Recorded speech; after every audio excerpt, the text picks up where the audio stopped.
Bay County students are getting ready to take their state-mandated tests. But as News Channel 7's Leanna Scacchetti shows us, while some struggle with reading, writing, and arithmetic, others struggle with having their most basic needs met. Leanna joins us live in the studio to tell us more. Leanna.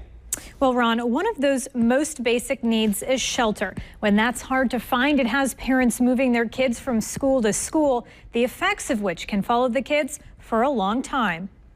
It's a noun. What kind of noun is it? These fourth grade Parker students are studying hard, but it can be hard to concentrate when they have a lot more than math on their minds. The incidences of childhood trauma that we deal with on a regular basis would probably just astound most of the community. Bay District schools deal with high rates of student mobility, meaning students are constantly moving, usually as parents struggle to find housing. I've had a student begin a school year with me last year and then leave and then come back in fourth grade again. It can be quite a bit of in and out. In fact, 40% of Parker students have either moved into or out of the school this year alone. It's not the only troubling statistic. I actually just visited a classroom here at Parker Elementary School, and of about the 20 kids in class, 5 of those students are considered homeless.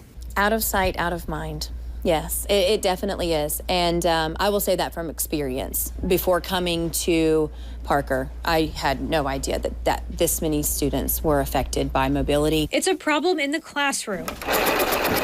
Some students who move around can be an entire grade level behind, and it can throw off the classroom dynamic, creating behavioral problems. It's not a big deal for them to tell the whole class that, their mom or dad got incarcerated last night, because it's just part of their life. Instability can bring down students' scores, which in turn affect teacher and school evaluations. There's some factors in teaching that you have no control over, and you do the best you can with what you have.